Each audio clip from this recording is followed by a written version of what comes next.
Hello viewers, welcome back to Ritu's Kitchen channel. இன்னைக்கு நம்ம வீடியோல என்ன ரெசிபி பார்க்க போறோம்னா ஒரு லஞ்ச் பாக்ஸ் ரெசிபி தான் பார்க்க போறோம். அது என்னன்னா வாங்கி பாத் ரெசிபி. கத்திரிக்காய்களை எண்ணெயில வதக்கி நெக்ஸ்ட் பொடி ஒன்று அதுக்கு தயாரிக்க போறோம். அதுக்கு நிறைய பருப்புகள்லாம் போட்டு வறுத்து ட்ரை ரோஸ்ட் பண்ணி ஆற வச்சு அரைச்சி தாளிப்பும் தனியா செஞ்சு நல்ல வடிச்ச சாதத்தை ஆற விட்டு இதெல்லாம் ஒன்று சேர்ந்து கலந்து சர்வ் பண்ண போறோம். இதுதான் வாங்கி பாத் ரெசிபி. ஸோ வாங்க இது எப்படி செய்யலாம்னு வீடியோல பார்ப்போம். இதுக்கு முதல்ல ஃப்ரெஷ் கத்திரிக்காய்களை அந்த காம்புகளை நீக்கி நாலா வெட்டி நல்லா சாப் பண்ணி எடுத்து வச்சுக்கலாம். உள்ள புழுக்கள் எல்லாம் இருக்கும், அதனால வெட்டும் போது பார்த்து வெட்டி தண்ணியில போட்டு வச்சிருங்க. இப்ப வாங்கி பாத் மசாலாக்கு ஒரு பேன்ல 2 டேபிள் ஸ்பூன் கடலைப்பருப்பு 1 டேபிள் ஸ்பூன் உளுத்தம்பருப்பு போட்டு நல்லா ட்ரை ரோஸ்ட் பண்ணிக்கலாம். லைட்டா கலர் சேஞ்ச் ஆகணும். இப்போ 2 டேபிள் ஸ்பூன் அளவுக்கு தனியா போட்டுக்கலாம், 1 ஸ்பூன் அளவுக்கு மிளகு, 1 ஸ்பூன் அளவுக்கு ஜீரகம், 1/4 ஸ்பூன் அளவுக்கு வெந்தயம், 1 ஸ்பூன் அளவுக்கு வெள்ளை எள்ளு, 1 ஸ்பூன் அளவுக்கு கசகசா இதெல்லாம் போட்டு நல்லா ட்ரை ரோஸ்ட் பண்ணிக்கலாம். லைட்டா கலர் சேஞ்ச் ஆகணும், அது வரைக்கும் நல்லா இந்த மாதிரி வாட்டி எடுத்துக்கலாம். இப்போ டெசிகேட்டட் கோகனட் ஒரு 1/4 கப் கிட்ட ஆட் பண்ணிக்க போறோம். உங்கள்கிட்ட டெசிகேட்டட் கோகனட் இல்லைன்னா திருவிய தேங்காய் ஆட் பண்ணிக்கலாம், இல்லைன்னா கொப்பரை ஆட் பண்ணிக்கலாம். நீங்க திருவிய தேங்காய் ஆட் பண்ணி வதக்கி இருந்தீங்கன்னா நீங்க அன்னைக்கே அந்த மசாலாவை காலி பண்ணிடணும், இல்லைன்னா கெட்டு போயிடும். இப்போ காரத்துக்கு 7 to 8 காஞ்ச மிளகாய் போட்டு நல்லா ரோஸ்ட் பண்ணிக்கலாம். தேங்காய் போடும்போதே ஒரு நல்ல வாசனை வருங்க. இப்போ ஒரு 1/4 ஸ்பூன் அளவுக்கு பெருங்காயம் போட்டு நல்லா வறுத்துக்கலாம். பெருங்காயம் ஆட் பண்ணும்போதே ஸ்டவ் ஆஃப் பண்ணிடலாம். இப்போ இதெல்லாம் ஒரு தட்டில் போட்டு ஆற வச்சிடலாம். அதே பேனில் 2 பட்டை துண்டு, 4-5 கிராம்பு, 1 ஸ்டார் இதெல்லாமும் நல்லா ட்ரை ரோஸ்ட் பண்ணி நம்ம அரைக்க சேர்த்துக்கலாம். இது வறுக்கும் போது நல்ல வாசனை வரும். ஸோ அந்த ஸ்டேஜில் நம்ம இந்த பருப்புகளோட சேர்த்து ஆற விட்டுடலாம். இது நல்லா ஆறுனதுக்கப்புறம் நம்ம மிக்சி ஜாரில் சேர்த்து அரைச்சிக்கலாம். அதுக்குள்ளே நம்ம கடாயில் எண்ணெய் விட்டுடலாம். 2 ஸ்பூன் இல்லை 3 ஸ்பூன் அளவுக்கு எண்ணெய் விட்டுட்டு இந்த கட் பண்ணி வச்சுருந்த கத்திரிக்காய்களை நம்ம இந்த எண்ணெயில் போட்டு வாட்டிக்கலாம்.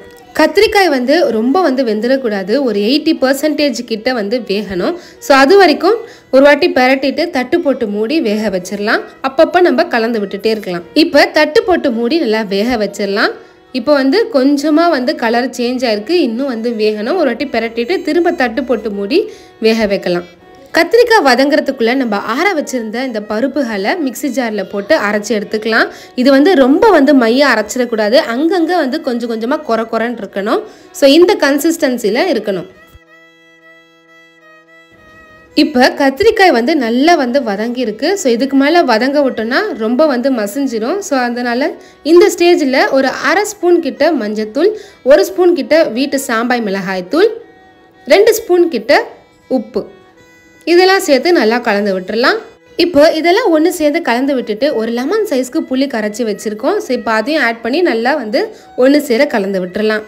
இப்போ புளி தண்ணி விட்டோடனே கொஞ்சம் நீர்த்து இருக்கும். ஸோ இது நல்லா நம்ம சுண்டை காய்ச்சி எடுக்கணும். சுண்டை காய்ச்சி எடுத்தால் தான் சாதத்தோடு ஒன்று சேர்ந்து நல்லாயிருக்கும். இது சுண்டுறதுக்குள்ளே இன்னொரு கடாயில் தாளிச்சிடலாம்.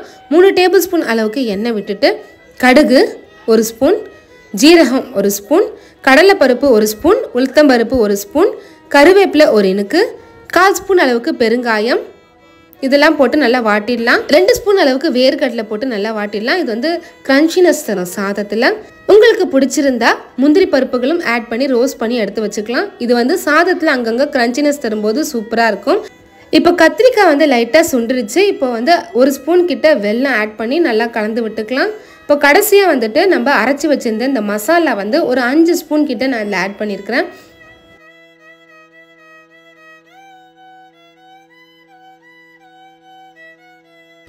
இப்போ இதெல்லாம் ஒன்று சேர கலந்து விட்டுக்கலாம். இந்த கலந்ததுக்கு அப்புறமா ஸ்டவ் ஆஃப் பண்ணிடலாம், அவ்வளவுதான். இப்போ இது எல்லாம் வடித்த சாதத்தோட ஒன்று சேர்ந்து கலந்துடலாம். சாதம் கலரும் போது ஆறி இருக்கணும், அதே மாதிரி இந்த மாதிரி நல்லா பொலான்னு இருக்கணும். இது பச்சை அரிசி தான் நான் இன்னைக்கு வடித்து எடுத்திருக்கோம். ஸோ இது தனியாக தட்டில் ஆற வச்சிடலாம். ஆறுனதுக்கு அப்புறமா நம்ம கத்திரிக்காய் எண்ணெயில் வாட்டி வச்சுருந்தோம்ல, ஸோ அந்த கிரேவியை இப்போ கொஞ்சமாக விட்டுக்கலாம். ரொம்ப விட்டுக்க வேணாம், பார்த்து விட்டுக்கலாம். இப்போ நம்ம தாளிப்புகளை ஆட் பண்ணிக்கலாம். இப்போ 2 ஸ்பூன் அளவுக்கு நெய் விட்டிங்கன்னா நல்லா கமன்னு இருக்குங்க கலரும் போதே. இப்போ இதெல்லாம் ஒன்று சேர கலந்துக்கலாம். ரொம்ப அழுத்தி கலரி விடாதீங்க, சும்மா மேலோட்டமாக இந்த மாதிரி கலந்து விடுங்க. வெரைட்டி ரைஸில் நீங்கள் நிறைய லெமன் ரைஸ், கோகோனட் ரைஸ் இல்லைனா புளியோதரை இந்த மாதிரி தான் சாப்பிட்ருப்பீங்க. ஆனால் ஒரு நாள் வந்து இந்த மாதிரி வாங்கிபாத் நீங்கள் வந்து செஞ்சு சாப்பிட்டீங்கன்னா நீங்கள் கண்டிப்பாக அன்னிலேருந்து புளியோதரைக்கு மாறாக இந்த மாதிரி வாங்கிபாத்தை கண்டிப்பாக நீங்கள் செஞ்சு சாப்பிடுவீங்க. அவ்வளோ ருசியாக இருக்கும். கடைசியாக கொத்தமல்லியை தூவிடலாம். இதில் காரம் வந்து ரொம்பவே கரெக்டாக இருக்கும். அதனால் சின்னவங்கலேருந்து பெரியவங்க வரைக்கும் கண்டிப்பாக ரொம்ப விரும்பி சாப்பிடுவாங்க. கத்திரிக்காயை சாப்பிடலனா கூட இந்த மாதிரி வாங்கிபாத் செஞ்சு கொடுத்து பாருங்கள், அவங்க ரொம்பவே விரும்பி சாப்பிடுவாங்க. அது மட்டும் இல்லாமல் தாளிப்பில் அங்கங்கே வேர்க்கடலை முந்திரிலாம் இருக்கும்போது அவங்கங்கே வந்து கிரன்ச்சினஸ் தரும்.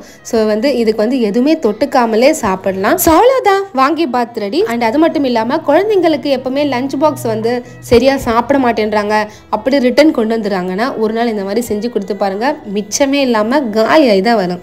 இதில் எல்லாமே தனித்தனியாக வந்து வறுத்து அரைச்சி செஞ்சுருக்கோம். அது மட்டும் இல்லாமல் கத்திரிக்காயை எண்ணெயில் வதக்குனதுனால ரொம்பவே மேஷ் ஆகாமல் அங்கங்கே சாதத்தில் வந்து தெரியுது.